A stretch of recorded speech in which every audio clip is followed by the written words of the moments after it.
welcome to Newsline. I'm Isabel Waller. And I'm Rachel Hocking. Coming up today, Human Rights Commissioner Tim Wilson voices his concern about the Abbott government's treatment of asylum seekers. And is it safe to eat fish caught in the Yarra? But first we cross to news correspondent Dylan Fox-Carney. And Dylan, the Abbott government is not winning friends among the state and territory leaders. No, Isabel.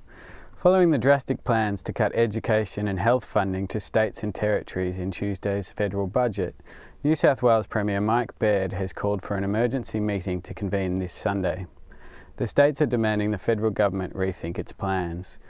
A projected $18 billion will be cut from hospitals and schools, leaving the states to fill the gap. This will most likely come in the form of increased taxes, with a rise in GST being anticipated. State premiers, including a number closely associated with Prime Minister Tony Abbott, have said they did not know the cuts were coming.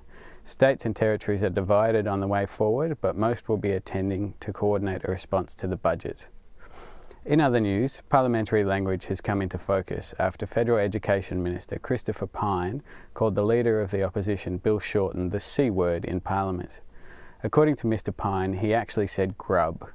Many thousands have listened to the incident thanks to YouTube, and the C word seems pretty clear in any event. Christopher Pyne got off scot-free by Speaker Bronwyn Bishop. Odd, considering former PM Julia Gillard was previously censured for just using the word grub. Streets to find out what the public think about Pyne's slip-up. He just opens his mouth and lets the wind blow his tongue around. I just don't think it achieves anything. I think it's offensive and it just creates extra conflict. I think Parliament's become a bit of a bear pit. It's interesting to compare it with how things go in the House of Commons, but I think the danger of anyone actually listening sincerely and responding genuinely, as opposed to hacking out pre-prepared policy statements, is very low. You know, whatever you say in Parliament, is just in Parliament. It's not the point.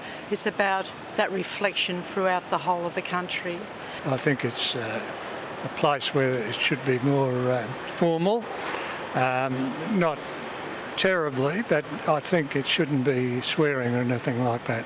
And you can see the whole of the world disintegrating. The people don't care what they say on telly. At least in the newspapers, they only put F and a couple of little dots. The current political stance on the Racial Discrimination Act and offshore processing of asylum seekers begs the question: is Australia upholding its human rights obligations to its most vulnerable people? One of the Abbott government's first appointments was making fellow Conservative Tim Wilson a Human Rights Commissioner. While asylum seeker advocates feared Mr Wilson would turn his back on the plight of asylum seekers, Erin Handley reports Mr Wilson is not shy about standing up for their rights. It was a controversial appointment that sparked a debate across the nation about what human rights actually are. The newest Human Rights Commissioner, Tim Wilson, comes from a classical liberal perspective and sees rights as belonging to individuals, not groups. People have a right to freedom of speech. People have a right to freedom of association. They have a right to freedom of thought. But they don't have a right to be free of something in the way that people are suggesting. In the words of Attorney General George Brandis, people do have a right to be bigots, Rachel Ball from the Human Rights Law Centre has a different perspective. She says we cannot ignore the rights of minority groups. In Australia, we know that the people whose rights are most likely to be violated are people who belong to particular groups, and those violations are often characterised by discrimination. Both sides agree, however, on one thing. Australia's asylum seeker policy violates the fundamental right to liberty. I think that the current policy raises very, very serious issues about the right to not be unlawfully detained, because people are being held in detention centres for prolonged periods of time without any clarity or certainty about when they are going to get out. Australia's treatment of asylum seekers and refugees is definitely an area in which we're getting worse and not better.